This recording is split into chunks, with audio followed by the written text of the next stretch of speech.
Hello and very good evening. कैसे हैं आप सब स्टूडेंट्स?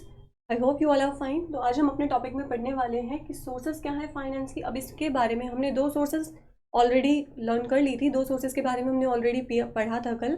आगे हम थर्ड सोर्स जो है इसकी फाइनेंस की वो हम पढ़ने वाले हैं आज। लेकिन उससे पहले अगर आपने हमारे चैनल को सब्सक्राइब नहीं किया है तो प्लीज़ पहले चैनल को सब्सक्राइब कीजिए, जिससे कि आपको सभी न्यू अपडेट्स रोज़ाना मिलती रहें। तो चलिए अब हम आगे के बारे में बात करते हैं।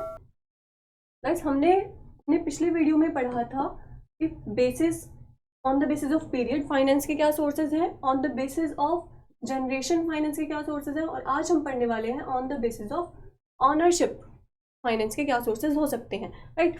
तो on the basis of period हमने गाइस 3 पीरियड्स पढ़े थे। क्या 3 पीरियड्स थे? Long term equity, medium term equity and short term. एक तो लंबे समय के लिए क्या लोन ले सकते हैं हम, लंबे समय के लिए कहाँ से फंड आ सकते हैं? मीडियम टर्म के लिए यानी थोड़े कम समय के लिए, और शॉर्ट टर्म यानी बहुत कम समय के लिए। लॉन्ग टर्म में हमने पढ़ा था कि 5 साल से ज़्यादा का हो सकता है। मीडियम में हमने पढ़ा था कि 1 साल से लेकर 5 साल तक की लिमिट हो सकती है। और शॉर्ट टर्म में हमने पढ़ा था कि 1 साल से कम की लिमिट इसमें आई है। अब नेक्स्ट हमने बात की थी अपने पिछले वीडियो में इंटरनल सोर्सेज क्या हो सकते हैं, इक्विटी शेयर कैपिटल और रिटेन्ड अर्निंग। इनके बेसिस पर हमने सब पढ़ा था कि जनरेशन के बेसिस पर क्या क्या है, इंटरनल और एक्सटर्नल सोर्सेज के बारे में। अगर इनसे रिलेटेड आपको कोई भी क्वेरी होगी तो आप मुझे कमेंट बॉक्स में कमेंट कर सकते हैं। अपनी आज की वीडियो में हम बच्चों पढ़ने वाले हैं on the basis of ownership. Ownership के बेसिस में ऑनरशिप क्या होती है? किसी भी इंसान का अपना अधिकार। ऑनरशिप हो गई मतलब इसका अधिकार हो गया किसी चीज़ पर, किसी भी पर्सन का कोई भी राइट आ जाना। या कंपनी, जैसे कंपनी में ऑनर्स होते हैं, डायरेक्टर्स हो गए, बोर्ड ऑफ डायरेक्टर्स हो गए, मेन ऑनर्स हो गए। तो ऑनरशिप के बेसिस पर कितने तरीके से हम फंड्स को डिवाइड कर सकते हैं, हम इसके बारे में बात कर रहे हैं। ऑनर्स फंड्स, सबसे पहला हमने बात की है ऑनर्स फंड। जो ऑनर्स दे मतलब ऑनर्स से हमें जो पैसा मिल सकता है, किसी भी कंपनी के जो ऑनर्स हमें पैसा दे सकते हैं, वो ऑनर्स फंड कहलाता है।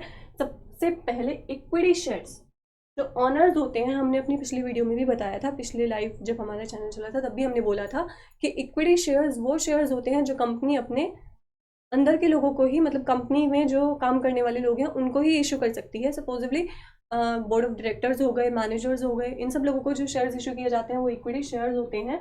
तो जो ये लोग शेयर्स इशू कर, इन लोगों को जो शेयर इशू किए जा रहे हैं वो ऑनर्स को इशू किए जा रहे हैं। अब नाम यहाँ से क्लियर हो रहा है कि ऑनर्स का फंड है, ऑनर्स से पैसा आ रहा है, तो वो ऑनर्स को इशू किए जा रहे हैं, इसलिए इक्विटी शेयर का नाम आया है ऑनर्स फंड्स में।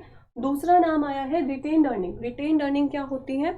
जो पैसा कंपनी रोक लेती है, रिटेन कर लेती है, डिविडेंड सारा नहीं देती है अपने शेयर होल्डर्स को, और जो पैसा फ्यूचर सर्टेनिटीज अनसर्टेनिटीज के लिए बचा कर रखती है वो होती है रिटेन अर्निंग्स। ये भी कंपनी की कैपिटल ही होती है। अब क्या है ना कि कंपनी के पास तो जब अपना पैसा है तो वो बाहर से क्यों लेगी? अगर उसको ज़रूरत पड़ेगी तो ही तो वो बाहर से पैसा लेना के बारे में सोचेगी ना, राइट। तो दूसरी बात हमने की है रिटेन्ड अर्निंग्स की। जो कंपनी के पास ऑलरेडी पैसा है उन्होंने अनसर्टेनिटीज के लिए बचा कर रखा है। अब जो अनसर्टेनिटीज है इनके बेस पर हम बात कर सकते हैं। सेकंड हमने बात की है बोरोड फंड्स के बारे में।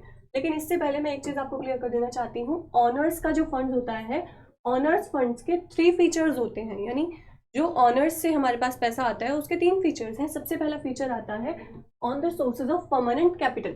Source of permanent capital, honours के पास से जो हमारे पास पैसा आता है वो एक ऐसी सोर्स है जो हमें परमानेंट मिलता रहता है। परमानेंट कैपिटल हो गई हमारे पास लगातार आ सकता है। अब ऐसा तो नहीं है ना कि बाहर का कोई पर्सन है वो हमें कभी पैसा दे रहा है कभी नहीं दे रहा है, लेकिन जो कंपनी के ऑनर्स हैं उनको हम कभी भी बोल सकते हैं तो वो इन्वेस्ट करेंगे। सेकेंड है नो सिक्योरिटी रिक्वायर्ड। अब जब कंपनी के लोग ही कंपनी में पैसा इन्वेस्ट कर रहे हैं, कंपनी के बोर्ड ऑफ डायरेक्टर्स, मैनेजर्स, ये सब लोग कंपनी में पैसा इन्वेस्ट कर रहे हैं, तो इनसे किसी भी सिक्योरिटी की कोई नीड नहीं होती। इनसे हम किसी भी सिक्योरिटी को रिक्वायर नहीं कर सकते हैं, राइट। नेक्स्ट बात आती है huge amount of funds can be generated.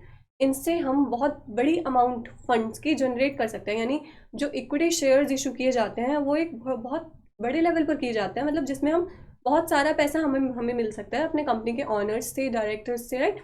तो ये भी अपना पैसा इन्वेस्ट करते हैं। सेकंड बात की जा रही है बोरोड फंड्स के क्या फीचर हैं, बोरोड फंड्स के क्या वो है। तो फर्स्ट आता है फिक्स टाइम। अब जो बोरोड फंड्स होते हैं वो हम फिक्स टाइम के लिए ही ले सकते हैं, यानी हम किसी से अगर मार्केट से पैसा बोरो करेंगे तो वो कुछ टाइम के लिए ही होगा, या तो वो 3 to 6 मंथ्स होगा, या इससे ज़्यादा कभी कोई भी टाइम अगर आ जाता है तो वो एक फिक्स टाइम होगा। लेकिन ये जो ऑनर्स फंड्स होते हैं, ऑनर्स फंड्स में कोई फिक्स टाइम नहीं होता है। नॉर्मली ये नहीं पता है कि इक्विटी शेयर कितने टाइम के लिए हमें मिल रहे हैं, कितने टाइम के लिए हम अपने पास उनको रखने वाले हैं, राइट। नेक्स्ट बात की जा रही है सिक्योरिटी की सॉरी। तो इसमें सिक्योरिटी रिक्वायर्ड होती है। अगर आप बाहर से पैसा बोरो करते हैं, कंपनी बाहर से पैसा बोरो कर रही है, तो सिक्योरिटी हमको देनी पड़ेगी लोगों को, राइट। अगर हम डिबेंचर्स भी इशू करते हैं तो डिबेंचर्स का भी हमें डिबेंचर सर्टिफिकेट देना होता है, राइट। नेक्स्ट अगर हम बात करते हैं तो आता है no control on firm. Firm पर कोई कंट्रोल नहीं है, ठीक है। अब क्या होता है, बाहर के जो लोग होते हैं, अब ऑनर्स फंड में क्या हुआ, अगर इक्विटी शेयर हमने इशू किया है तो जो इक्विटी शेयर होल्डर्स होंगे वो कंपनी की हर मीटिंग में प्रेजेंट होंगे, कंपनी की हर मीटिंग में, हर डिसीजन में उनका रोल होगा। लेकिन अगर हम बाहर से फंड्स बोरो कर रहे हैं, या बाहर के कोई शेयर होल्डर्स हैं, या कोई भी है डिवेंचर होल्डर्स, या कोई फर्म है, तो वो फर्म पर उनका कोई भी कंट्रोल नहीं होता। वो फर्म से रिलेटेड कोई भी डिसीजन नहीं ले सकते हैं, राइट। फर्म से रिलेटेड यानी डिसीजन मतलब हुआ कि कोई भी ऐसा इंपॉर्टेंट डिसीजन है जिसमें हमें नीड है किसी भी ऐसे पर्सन की जो कंपनी से रिलेटेड है, तो वो तो कंपनी के मैनेजर्स या बोर्ड ऑफ डायरेक्टर्स ही होते हैं, ऑनर्स ही होते हैं। तो ऑनर्स का राइट तो होता है कि कंपनी के किसी भी डिसीजन में वो कोई भी अपनी राय दे सकते हैं। लेकिन जो बाहर के लोग हैं जिनसे हम फंड्स रेज कर रहे हैं, उनका कोई राइट नहीं है कि वो कंपनी पे अब तक किसी भी तरीके का कोई भी हक दिखाएं, राइट। अब नेक्स्ट हम बोरोड फंड्स की अगर बात करते हैं तो बोरोड फंड्स में आते हैं सबसे पहले डिबेंचर्स। डिबेंचर्स के बारे में हमने आपको बताया था। डिबेंचर्स वो होते हैं जो बाहर से हम लोन ले लेते हैं लोगों से, एज उनको एक वारंट देकर उस पर हम कुछ परसेंटेज में इंटरेस्ट ले सकते हैं, दे सकते हैं। 6% इंटरेस्ट हो गए, या जो भी 2%, जितने भी परसेंटेज में हमें इंटरेस्ट देना है हम उसके बेसिस पर उनको इंटरेस्ट दे देते हैं। नेक्स्ट हमने बात की है लोन फ्रॉम बैंक्स। हम बैंक से लोन ले रहे हैं, ये भी हमारी बोरोड फाइनेंशियल इंस्टीट्यूशंस कह सकते हैं इनको। तो ये भी हम बाहर से ही बोरो करेंगे, बैंक भी बाहर ही हो। और लोन्स फ्रॉम फाइनेंशियल इंस्टीट्यूशंस, हम फाइनेंशियल इंस्टीट्यूशंस से लोन ले सकते हैं। कुछ ऐसे इंस्टीट्यूशंस होते हैं जो हमें लोन्स प्रोवाइड करवाते हैं, जिसके बारे में हमने पहले भी आपको बताया था। जैसे कुछ इंस्टीट्यूशंस हैं, IDBI हो गया, ICICI हो गया, इस तरीके के इंस्टीट्यूशंस जो हमें लोन प्रोवाइड कर रहे हैं, जो हमें पैसा दे रहे हैं, लेकिन उसके बदले में वो हमसे कुछ परफेक्ट इंटरेस्ट ले रहे हैं, कुछ भी परसेंटेज में एक प्रॉपर इंटरेस्ट वो लोग ले रहे हैं।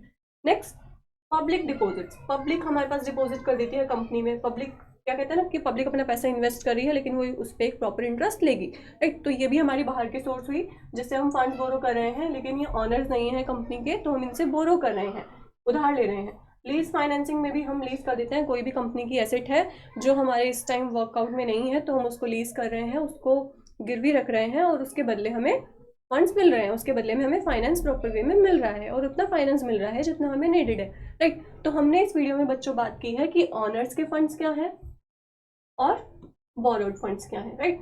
बाहर से जो बोरो किया जा रहा है वो क्या क्या किस किस सोर्सेज से हम बोरो कर सकते हैं, और ऑनर्स के क्या सोर्सेज हैं। रिटेन्ड अर्निंग्स बताया है, इक्विटी शेयर्स बताया, और आज हमने बात की है इनके फीचर्स के बारे में, इनके क्या क्या फीचर्स हैं। तो बच्चों अब तक जो हमने आपको बताया था कि सोर्सेज ऑफ जो फंड्स हैं वो 3 सोर्सेज बताए गए थे, basis of period, basis of source of generation, and bases of ownership, ownership के बेसिस पे। तो अब ये तीनों के तीनों सोर्सेज आपके क्लियर हो चुके हैं। नेक्स्ट वीडियो में हम बात करेंगे अपने नेक्स्ट टॉपिक के बारे में, लेकिन उससे पहले मैं ये जरूर कहना चाहूंगी कि ये टॉपिक आपके लिए मोस्ट इंपॉर्टेंट टॉपिक है, बहुत इंपॉर्टेंट टॉपिक है ये। सोर्स ऑफ फाइनेंस का सबसे इंपॉर्टेंट टॉपिक अगर देखा जाए तो ये टॉपिक आता है। इसके तीनों टॉपिक्स को हमने अलग अलग बहुत अच्छे तरीके से क्लियर किया है, लेकिन फिर भी अगर आपको इससे रिलेटेड कोई भी क्वेरी होती है, आपको कोई भी प्रॉब्लम है, कुछ भी आपको पूछना है, तो आप कमेंट बॉक्स में कमेंट कर सकते हैं, और then you can ask me. आज को दोबारा से एक बार देख लेते हैं, हम रिवाइज कर लेते हैं। ऑनर्स फंड्स के बारे में पढ़ा है कि जो ऑनर्स होते हैं उनका क्या, वो किस तरीके से ऑनर्स से क्या क्या फंड्स ले सकते हैं, और बोरोड फंड जो हम बाहर से बोरो कर रहे हैं, मार्केट से जो हम उधार ले रहे हैं, वो किस तरीके के हो सकते हैं सोर्सेज, इन सब सोर्सेज के बारे में पढ़ा है, ठीक है। इक्विटी शेयर्स पढ़ा, रिटेन्ड अर्निंग्स हमने पढ़ा है, debentures, loan from banks, loan from financial institutions, public deposits and lease financing. अब इससे रिलेटेड अगर आपको कुछ भी पूछना है then you can ask me. Thank you so much.